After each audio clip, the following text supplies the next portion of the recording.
चलो आज क्लास 9 का भी ऑब्जेक्टिव देख लेते हैं, बायोलॉजी का भी ऑब्जेक्टिव है। ठीक, इसको देख लेते हैं। कुछ कुछ कुछ जो क्वेश्चन आता है प्रत्येक वर्ष ये करता है, एग्जाम में प्रत्येक वर्ष आता है, वही सब ऑब्जेक्टिव देख लेते हैं। जितनी बातों को बताएंगे वो सारी बातों को नोट करना, ठीक ना। बाकी सब ऑब्जेक्टिव भी नोट कर लेना। देखो, चलो शुरू करते हैं। देखो, जंतु कोशिका के सबसे बाहरी घेरे को क्या कहते हैं? तो जंतु कोशिका में जो होती है सबसे बाहरी घेरा, उसको क्या कहते हैं? कोशिका तो दो प्रकार की होती है, पादप कोशिका और जंतु कोशिका। तो जंतु कोशिका के सबसे बाहरी घेरे को क्या कहते हैं? तो जंतु कोशिका में जो सबसे बाहरी घेरा होता है उसको कोशिका झिल्ली कहा जाता है। क्या कहा जाता है? कोशिका झिल्ली। कोशिका झिल्ली जो होता है यह पादप कोशिका, पादप कोशिका और जंतु कोशिका, यह दोनों कोशिकाओं में उपस्थित होता है। लेकिन कोशिका भित्ति जो होती है, कोशिका भित्ति, यह केवल पादप कोशिका में होता है, केवल पादप कोशिका में उपस्थित होता है।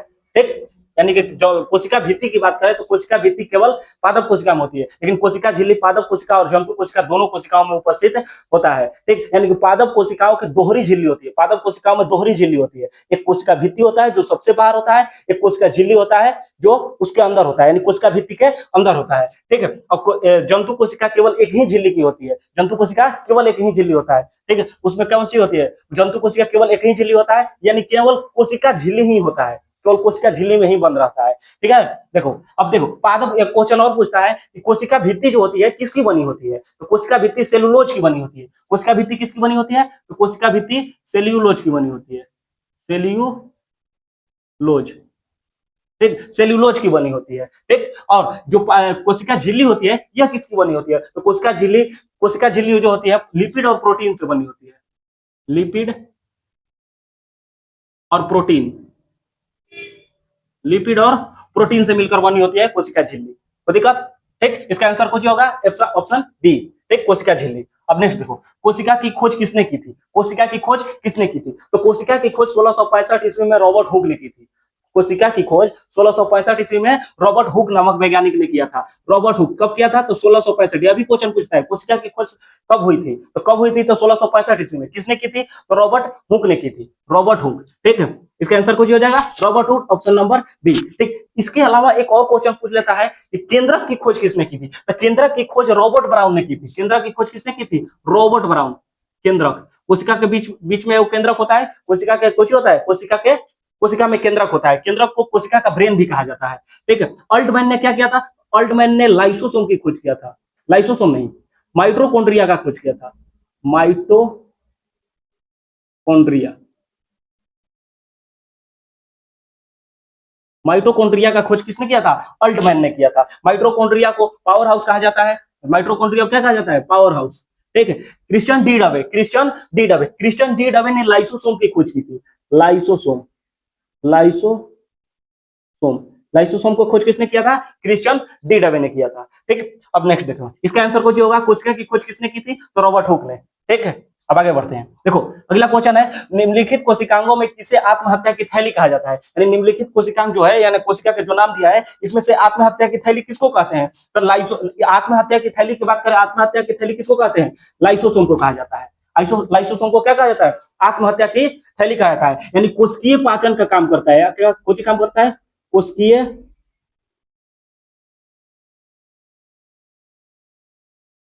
कोशिकीय पाचन का काम करता है। ठीक, ठीक, कोशिका में पाचन का काम करता है कौन? लाइसोसोम। ठीक है, यह अपने ही कोशिकाओं को मार देता है, इसलिए इसे आत्महत्या की थैली कहा जाता है, सुसाइड, सुसाइड बैग कहा जाता है इसको। ठीक है, ठीक, माइटोकॉन्ड्रिया, माइटोकॉन्ड्रिया को कहते हैं पावर हाउस। माइटोकॉन्ड्रिया क्या कहा जाता है? Power house. यानी ये कोशिका को पावर कौन देता है? तो माइटोकॉन्ड्रिया, पावर हाउस। ठीक, यानी ऊर्जा निर्माण, हिंदी में कहे तो ऊर्जा गृह, ऊर्जा निर्माण का काम करता है कौन? माइटोकॉन्ड्रिया। ठीक, शरीर के सारी ऊर्जाओं का निर्माण यही करता है। राइबोसोम, राइबोसोम को प्रोटीनों की फैक्ट्री कहा जाता है, राइबोसोम को प्रोटीनों की फैक्ट्री, प्रोटीनों की फैक्ट्री कहा जाता है राइबोसोम को। यानी प्रोटीन का निर्माण पूछा है, प्रोटीन का निर्माण कौन करता है? तो राइबोसोम करता है। प्रोटीन का निर्माण राइबोसोम कर दिया। और केंद्रक, केंद्रक को क्या कहते हैं? तो केंद्रक जो होता है पूरी कोशिका का दिमाग होता है, पूरी कोशिका का ब्रेन होता है। ब्रेन बोलते हैं कि ब्रेन यानी दिमाग कौन होता है? तो कोशिका में क्या करना है क्या नहीं करना है, इसका यानी कि ब्रेन इसका कौन होता है? तो ब्रेन होगा केंद्रक, यानी कोशिका का ब्रेन, कोशिका का ब्रेन, एक दिमाग, मस्तिष्क होता है। कोशिका का क्या? मस्तिष्क होता है। कोई दिक्कत? नेक्स्ट आगे बढ़ते हैं। इसका आंसर कुछ होगा, कौन सा होगा? लाइसोसोम। लाइसोसोम को ही कहा जाता है आत्महत्या की थैली। ठीक है, अब देखो नेक्स्ट क्वेश्चन, चौथा क्वेश्चन कुछ है, किसके द्वारा मिट्टी से जल तथा खनिज लवण पतियों तक पहुंचाया जाता है? यानी किसके द्वारा मिट्टी से जल और खनिज लवण पतियों तक पहुंचाया जाता है? यानी भोजन बनाने, पेड़ पौधों को भोजन बनाने के लिए कुछ चाहिए? जल चाहिए।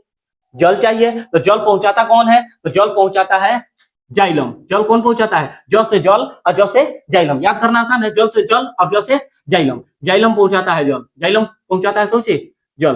ठीक है, कोई दिक्कत? और फ्लोएम जो है, फ्लोएम भोजन पहुंचाता है। फ्लोएम क्या पहुंचाता है? भोजन, भोज्य पदार्थ, भोज्य पदार्थ, भोज्य पदार्थ को, खाद्य पदार्थ को। ठीक है, यानी भोज्य पदार्थ पहुंचाने का काम कौन करता है? फ्लोएम करता है।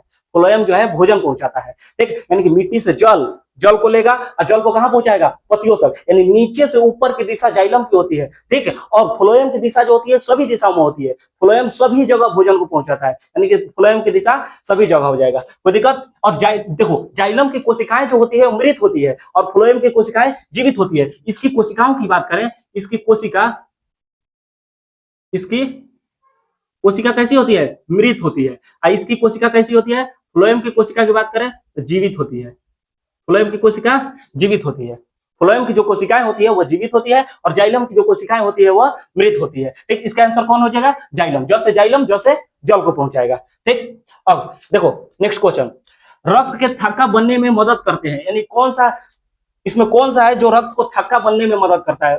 थक्का मतलब जम जाना, रक्त का जम जाना। देखो कहीं कट जाता है तो कट जाता है तो वो भाग जम जाता है। खून जब ब्लड बाहर निकलता है तो कुछ देरी के बाद वो क्या हो जाता है? थक्का बन जाता है, यानी जम जाता है। यानी कि रक्त को जमाने में मदद कौन करता है? तो रक्त को जमाने में मदद करता है प्लेटलेट। कौन करता है? प्लेटलेट। थ्रोम्बोसाइट को ही प्लेटलेट कहा जाता है। थ्रोम्बोसाइट को ही क्या कहा जाता है? इसको प्लेटलेट कहा जाता है। प्लेटलेट्स। ठीक है, इसको क्या कहते हैं? प्लेटलेट्स। लाल रुधिर कणिकाएं, लाल रुधिर कणिकाओं को एरिथ्रोसाइट्स भी कहा जाता है। क्या कहा जाता है इसको? एरिथ्रोसाइट्स। एरिथ्रोसाइट्स। ठीक, इसको कहते हैं ल्यूकोसाइट। ल्यूकोसाइट्स,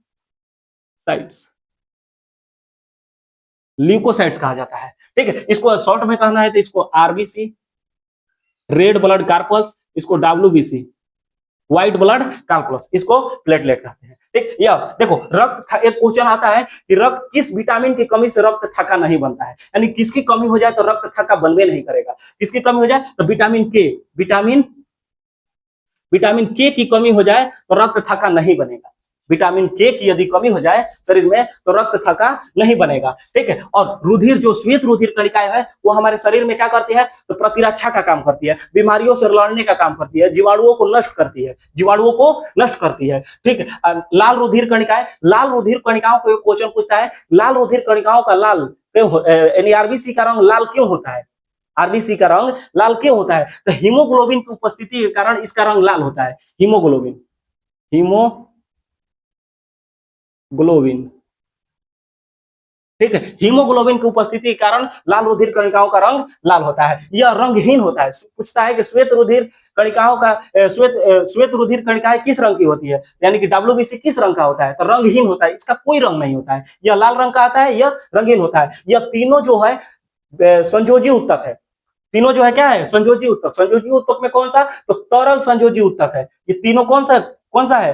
तरल संयोजी उत्तक, लिक्विड कनेक्टिव टिश्यू। इंग्लिश में क्या कहते हैं? Liquid connective tissue. तंत्रिका उत्तक, तो तंत्रिका उत्तक के बारे में भी पूछता है। तंत्रिका उत्तक जो है, जब तंत्रिका उत्तक इसको कहते हैं, सबसे मतलब इसकी इकाई, तंत्रिका उत्तक की इकाई, तंत्रिका उत्तक की इकाई की बात करें, तंत्रिका उत्तक की इकाई होती है न्यूरॉन।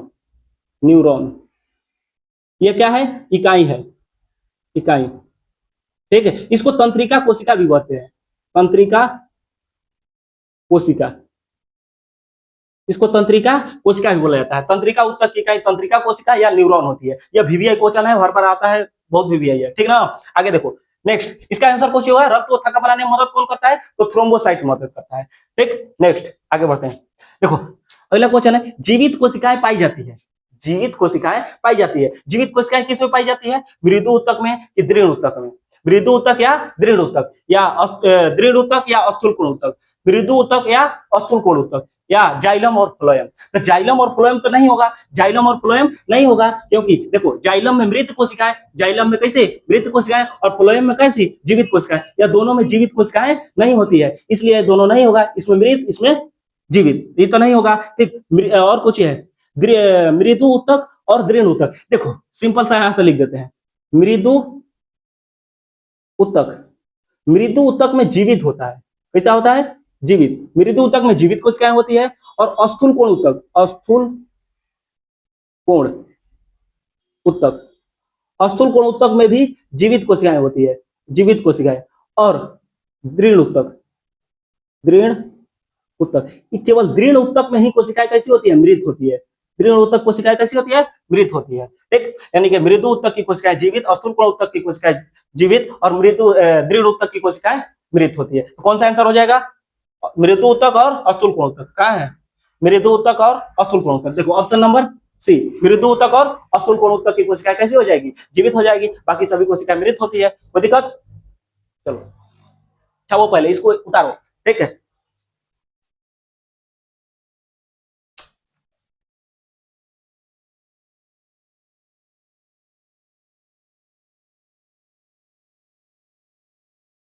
चलो आगे देख लेते हैं, आगे क्या है।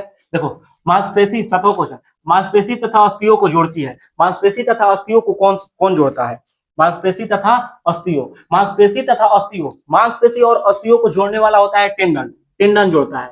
ठीक, मांसपेशी तथा अस्थियों को कौन जोड़ता है, टेंडन जोड़ता है। ठीक है, और लिगामेंट जो होता है, लिगामेंट यह हड्डियों को हड्डियों से जोड़ता है, हड्डियों प्लस में हड्डियों, हड्डियों और हड्डियों को जोड़ने का काम कौन करता है, लिगामेंट करता है। ठीक है, और मांसपेशी तथा अस्थियों को जोड़ने का कहेगा तो टेंडन करता है। ठीक, अब देखो नेक्स्ट क्वेश्चन, रक्त प्लाज्मा में उपस्थित जल का प्रतिशत कितना है, यानी रक्त प्लाज्मा में, प्लाज्मा में कितना प्रतिशत जल होता है, प्लाज्मा में जो जल होता है वो 90% जल होता है, 90% जल होता है। अगर क्वेश्चन पूछ दिया रक्त में कितना प्रतिशत प्लाज्मा होता है, यानी रक्त का कितना भाग प्लाज्मा होता है, तो 55% प्लाज्मा होता है। कितना प्रतिशत होता है, 55%, प्लाज्मा 55%, पूरे ब्लड में प्लाज्मा जो होता है 55% होता है, और प्लाज्मा जो बना होता है 90% जल से बना होता है, यानी प्लाज्मा पूरा जल ही होता है। ठीक है, और आगे देखो नेक्स्ट, जीवों को किसने 5 जगत में वर्गीकृत किया था, यानी जीवों को किसने 5 जगत में बांटा था, तो जीवों को 5 जगत में, और अरस्तु को कहते हैं जीव विज्ञान का पिता, जीव विज्ञान का जनक, जनक कहो चाहे पिता को, father of biology, father of biology कहा जाता है किसको, अरस्तु को। ठीक है, और आर हिक्पिकर, आर वाइटकर, आर वाइटकर को ही, आर वाइटकर ने ही 5 जगत में वर्गीकृत किया था, जीवों सभी जीवों को 5 जगतों में बांटने का काम किया था। कैरेलस लिनियस को कहते हैं वर्गीकी का जनक, वर्गीकी का जनक, father of taxonomy, father of taxonomy इसको बोला जाता है। ठीक है, कोई दिक्कत, इसका आंसर कौन सी होगा, किसने 5 जगत में बांटा था, आर वाइटकर ने बांटा था। ठीक, आगे देखो नेक्स्ट, इनमें कौन बहुकोशिकीय जीव है, इनमें कौन बहुकोशिकीय जीव है, बहुकोशिकीय जीव की बात करें, अमीबा, यूग्लिना, क्लेडेमाइनोमोनस, क्लेमाइडोमोनस, स्पाइरोगाइरा, ये तीनों जो होता है अमीबा, यूग्लिना, क्लेमाइडोमोनस, यह एक कोशिकीय होता है, एक कोशिकीय,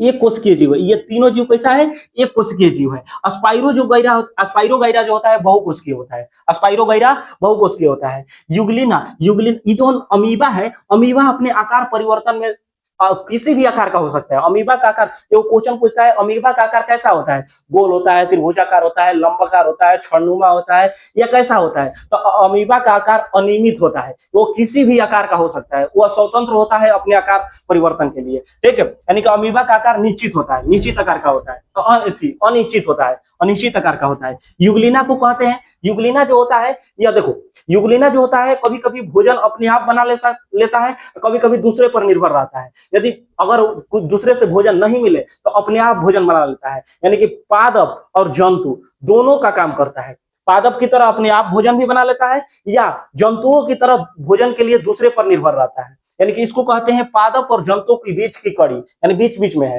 यानी दोनों काम कर लेता है। ठीक है, स्पाइरोगाइरा जो होता है बहुकोशिकीय जीव होता है, स्पाइरोगाइरा ऐसा होता है, स्पाइरोगाइरा ऐसा है।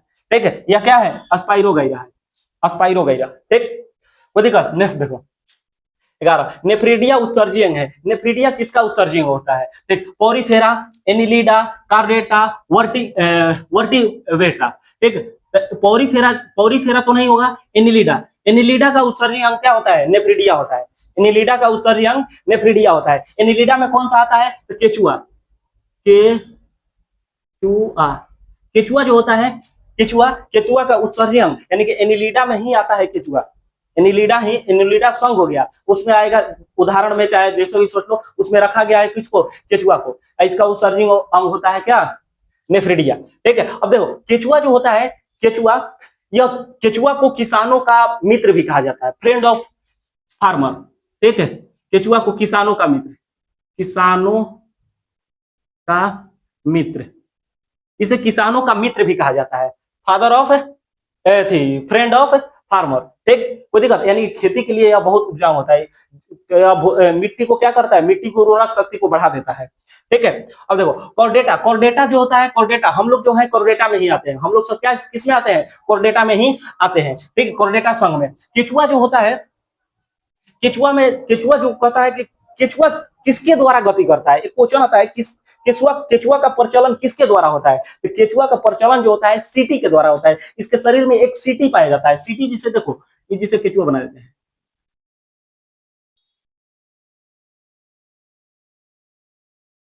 केचुआ बना देते हैं, लो लो हमारा केचुआ ये है, केचुआ।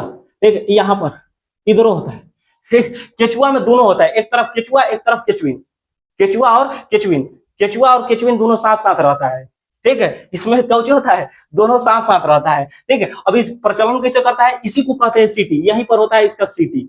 ठीक है, यहीं पर क्या होता है, सीटी, इसी के द्वारा प्रचलन करता है। देखो केचुआ क्या करेगा, आगे बढ़ेगा, केचुआ आगे बढ़ेगा। ठीक, कैसे आगे बढ़ेगा, पीछे देखो, पहले गया आगे, जैसे इस तरह से है केचुआ।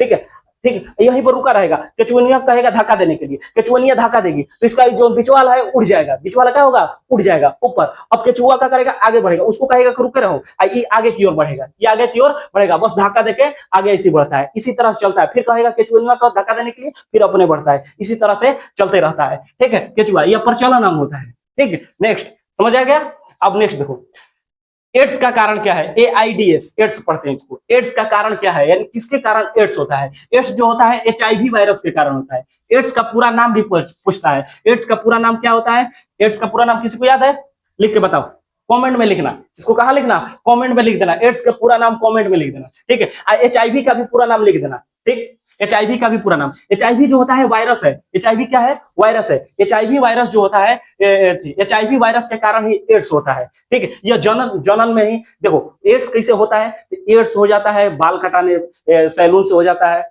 या संभोग से हो जाता है।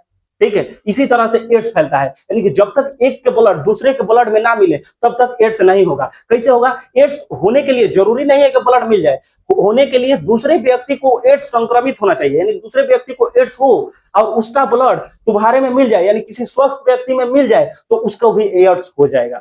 एड्स के जो जीवाणु होता है एचआईवी वायरस या तो ब्लड में जिंदा रह सकता है, या स्पर्म या ओवम में, स्पर्म है या ओवम में जिंदा है, शुक्राणु और अंडाणु या रक्त, इन्हीं तीनों जगह कुछ होता है, एड्स के वायरस जो रहता है जिंदा रह सकता है। ठीक है, कोई दिक्कत।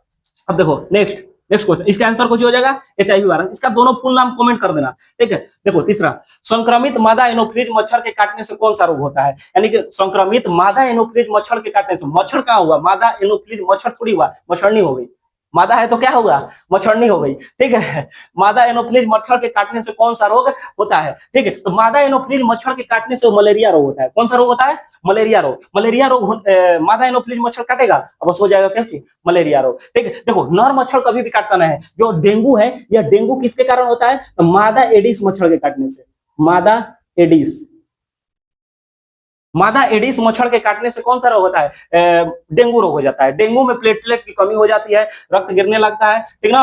और मलेरिया में क्या होता है, मलेरिया में तेज बुखार होगा, मलेरिया में क्या होगा, तेज बुखार, ठंडा लगेगा, तेज बुखार होगा। डेंगू में भी यही होता है, तेज बुखार होता है। ठीक है, जब प्लेटलेट गिरने लगता है डेंगू में। ठीक है, अब देखो पोलियो, पोलियो जो होता है, पोलियो एगो देखो, पोलियो जो होता है बचपन में ही होता है। तो पोलियो की दवा पिया होगा तुम लोग, 2 बूंद जिंदगी की। देखो गांव-गांव में घूम के महिलाएं पिलाती है 2 बूंद। बच्चे जो 5 से 6 वर्ष के होते हैं, उन 5 से 6 वर्ष से कम उम्र के बच्चों को पोलियो की दवा दी जाती है। पोलियो क्या दिया जाता है? दवा दी जाती है। इसके लिए एक कार्यक्रम चलाया गया था 2012 में ही।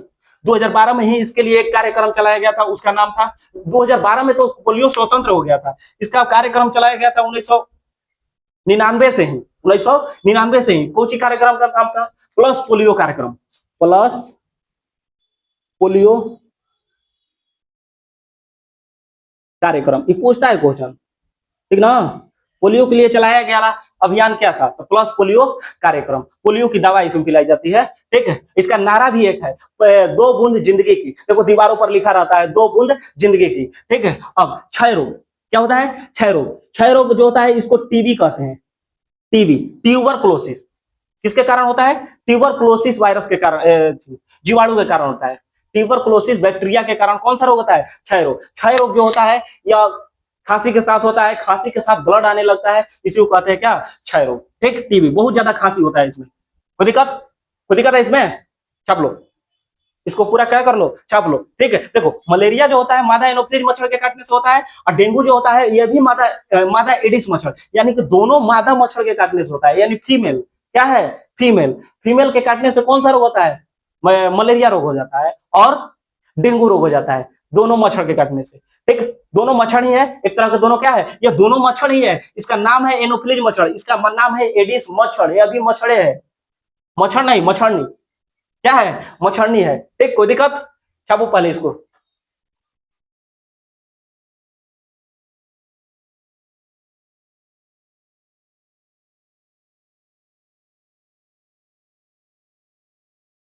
चलो छाप लिया। चलो कुछ आगे ऑब्जेक्टिव और देख लेते हैं, ठीक है। देखो गाय का वैज्ञानिक नाम क्या है? 14 नंबर क्या है? गाय का वैज्ञानिक नाम क्या है? तो गाय का वैज्ञानिक नाम, वैज्ञानिकों द्वारा सभी जीवों को कुछ ना कुछ नाम दिया जाता है। उसी तरह पूछता है क्या कि गाय का वैज्ञानिक नाम क्या है? तो गाय का वैज्ञानिक नाम होता है बॉस इंडिकस, बॉस इंडिकस, ठीक है। और देखो बॉस बुबेलिस जो होता है यह भैंस का वैज्ञानिक नाम है। भैंस, भैंस समझता है ना, मोटा भैंस का वैज्ञानिक नाम होता है। पैंथेरा लियो, पैंथेरा लियो, देखो बू से बुबेलिस, बू से बुफैलो, अब बू से भैंस हो जाएगा। बुफैलो और भैंस दोनों एक ही जैसा है, ठीक है। और Panthera leo, Panthera leo, Panthera leo होता है शेर का वैज्ञानिक नाम। किसका होता है? शेर, ठीक। एल से लियो, एल से लायन, एल से लियो और एल से लायन, याद रखना, ठीक है। मंजीफेरा इंडिका यह आम का वैज्ञानिक नाम होता है, आम का वैज्ञानिक नाम। पूछता है और मनुष्य का, मनुष्य, मनुष्य का वैज्ञानिक नाम, ठीक है। तो होमोसेपियंस होता है, होमोसेपियंस, होमोसेपियंस, होमोसेपियंस किसका वैज्ञानिक नाम होता है? मनुष्य का वैज्ञानिक होता है, ठीक है। और मेढक का, मेढक, मेढक का वैज्ञानिक नाम होता है राणा टिग्रिना, राणा टिग्रिना। राणा टिग्रिना किसका वैज्ञानिक नाम होता है? मेढक का वैज्ञानिक नाम होता है, ठीक। चलो इसका नाम क्या होगा? बॉस इंडिकस किसका नाम है? गाय का वैज्ञानिक नाम है, ठीक है। और आगे देखो नेक्स्ट, एक दलहनी पौधों को लगाने में खेतों में किस तत्व की आपूर्ति होती है? एक दलहनी पौधा लगाने से खेतों में किस तत्व की आपूर्ति होती है? ठीक है, तो देखो ना, दलहनी पौधा जिसे धान गेहूं, इसके बीच में एक और पौधा लगाया जाता है, कौन? दलहनी पौधा, जिसे सरसों हो गया, तिल हो गया, इस सब का पौधा लगाया जाता है, तिलहन का पौधा लगाया जाता है, ठीक है। किस लिए? खेतों की आपूर्ति करने के लिए। किस तत्व की आपूर्ति करने के लिए? तो खेतों में नाइट्रोजन की आपूर्ति करने के लिए। नाइट्रोजन यानी नाइट्रेट, क्या होगा? नाइट्रेट की आपूर्ति करने के लिए किसका लगाया जाता है? दलहनी पौधों का रोपण किया जाता है। गेहूं के साथ देखना, सरसों का पौधा लगाया जाता है, गेहूं के साथ सरसों छेड़ा जाता है खेतों में, ताकि सोचियों को मिट्टी की उर्वरक शक्ति बढ़े, नाइट्रोजन की यानी नाइट्रेट की मात्रा बढ़े, ठीक है। किसका होगा? दलहनी पौधा के लिए नाइट्रेट, ठीक। एक और क्वेश्चन पूछता है दलहनी पौधों के जड़ों में किसका कौन से जीवाणु होते हैं? दलहनी पौधों के जड़ों में जो होता है, दलहनी पौधों के जड़ों में, जड़ों में, ठीक है, जड़ों में हो जाता है जीवाणु होता है राइजोबियम, राइजो, कौन सा जीवाणु होता है? राइजोबियम जीवाणु, राइजोबियम जीवाणु, दलहनी पौधों के जड़ों में राइजोबियम जीवाणु होता है, जो कौची करता है, नाइट्रेट में बदलता है, कौची करता है, नाइट्रोजन को नाइट्रेट में बदलता है। ठीक है, कोई दिक्कत। और नेक्स्ट देखो, सुरक्षित भंडारण हेतु खदानों में नमी की प्रतिशत मात्रा कितनी होनी चाहिए। नमी मतलब नमी पानी का अंश, मिट्टी में क्या पानी का अंश, नमी की मात्रा कितनी होनी चाहिए, तो हमेशा 14% से कम होनी चाहिए। हमेशा भंडारण के लिए जो खदान होती है उसमें 14% से नमी की मात्रा कम होनी चाहिए। अगर 14% से ज्यादा रहेगा तो भंडारण क्यों होगा, जिससे चावल रखा हुआ है, चावल मुट्ठी बनाया लगेगा, कुछ होगा, मुट्ठी ढेला बन जाएगा उसका, ठीक ना, एक साथ। इसीलिए भंडारण के लिए 14% से नमी कम होना आवश्यक है। ठीक है, क्या केवल चावल के उत्पादन के लिए, बहुत सारे बीजों का भंडारण भी किया जाता है, तो बीजों के लिए भी यही है, 14% से कम ही होना चाहिए। ठीक है, कोई दिक्कत। नेक्स्ट देखो, मशरूम है, मशरूम क्या है, मशरूम एक प्रकार का कवक है, मशरूम एक प्रकार का कवक है। एक मशरूम होता है खाने वाला, एक मशरूम होता है गोबर पर होता है, यानी कूड़े कचड़े में भी होता है, उसको क्या कहते हैं, मशरूम कहते हैं। तो एक खाने वाला होता है, खाने वाला गोरका होता है, गोर होता है एकदम, ठीक ना, मार्केट में मिलता है। मशरूम जो होता है, मशरूम प्रोटीन का अच्छा स्रोत है, प्रोटीन। ठीक है, मशरूम जो होता है प्रोटीन का बहुत अच्छा स्रोत होता है, माना जाता है, ठीक, माना क्या जाता है, होता ही है। ठीक है, देखो नेक्स्ट 18, पौधों में गैसों का आदान प्रदान किस क्रिया द्वारा होता है। पौधों में जो गैसों का आदान प्रदान होता है वह किस क्रिया द्वारा होता है, तो पौधों में गैसों का आदान प्रदान विसरण की क्रिया द्वारा होता है। किसके द्वारा होता है, विसरण की क्रिया द्वारा। ठीक है, विसरण की क्रिया द्वारा पौधों में गैसों का आदान प्रदान होता रहता है। अब परासरण की क्रिया द्वारा जो पौधे होती है वह जड़ से जल और खनिज लवण को पत्तियों तक पहुंचाता है। जल और खनिज लवण को कहां पहुंचाता है, पत्तियों तक पहुंचाता है। कैसे, तो परासरण की क्रिया द्वारा। ठीक ना। अब एक क्वेश्चन पूछता है कि पौधे पौधे के किस भाग से जल को अवशोषण करता है, पौधे किसके द्वारा जल को अवशोषण करता है, तो मूल रोम के द्वारा। आंसर क्या होगा, मूल रोम के द्वारा। ठीक ना, कोई दिक्कत। देखो नेक्स्ट देखो, रैन बियर की नोड कहां पाई जाती है, तो रैन बियर की नोड जो होती है तंत्रिका में पाई जाती है। किसके में पाई जाती है, तंत्रिका कोशिका में पाई जाती है। तंत्रिका कोशिका का एक भाग होता है जिसको कहते हैं रैन बियर की नोड कहा जाता है। ठीक है, कोई दिक्कत। और देखो नेक्स्ट, बीजों के कठोर आवरण में पाया जाता है। बीजों के कठोर आवरण में क्या पाया जाता है, ये क्वेश्चन पूछता है यहाँ पे, कंकाल उत्तक में कौन कौन सा तत्व पाया जाता है, कंकाल में कौन सा तत्व पाया जाता है। तो एक होता है फास्फोरस और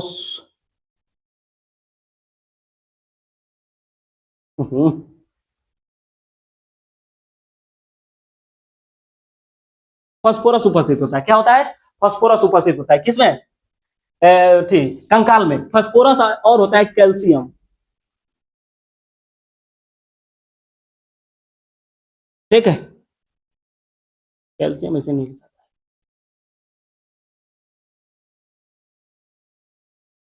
कैल्शियम, फास्फोरस और कैल्शियम उपस्थित होता है। ठीक ना, कैल्शियम जो हड्डी हड्डी बना होता है, हड्डी किसका बना होता है, कंकाल मतलब हड्डी में होता है, हड्डी हड्डी किसका बना होता है, कैल्शियम का बना होता है। इसमें फास्फोरस भी होता है। अगर कैल्शियम ना हो, थी फास्फोरस ना हो, हड्डी में फास्फोरस ना हो तो कैल्शियम में आगे नहीं पकड़ेगा। जब जलाने लोग जाते हैं तो क्या, हड्डी भी जल जाता है, हड्डी भी जल जाता है। यदि हड्डी थी फास्फोरस उसमें ना हो तो उसमें आगे नहीं पकड़ेगा। ठीक है, फास्फोरस की मात्रा बुढ़ापे में, फास्फोरस की मात्रा हड्डी से कम हो जाती है। कैल्शियम और फास्फोरस दोनों की मात्रा धीरे धीरे कम हो जाती है। इसे बूढ़े लोग जल्दी जलते नहीं, हड्डियां जल्दी जलती नहीं है। ठीक है, जिसमें ज्यादा होगा वो जल्दी जलेगा, जिसमें ज्यादा ना होगा जल्दी नहीं जलेगा। ठीक है, देखो बीजों के कठोर आवरण में पाया जाता है, बीजों के कठोर आवरण में क्या पाया जाता है, ठीक है, तो दृढ़ ऊतक पाया जाता है। कौन सा ऊतक पाया जाता है, दृढ़ ऊतक। बीज के जो बाहरी कठोर होता है, तो किसी चीज का बीज लो उसको दबाओ, जैसे बैर का बीज हो गया, आम का बीज हो गया, ठीक है, ये सब जितना भी, लीची का बीज हो गया, इससे जो बाहर में जो कठोर आवरण होती है, जो आंतरिक बीजों की रक्षा करती है, वो कौन सा पाया जाता है, बीजों के कठोर आवरण में पाया जाता है। क्या पाया जाता है, क्या मारो कुछ लगा है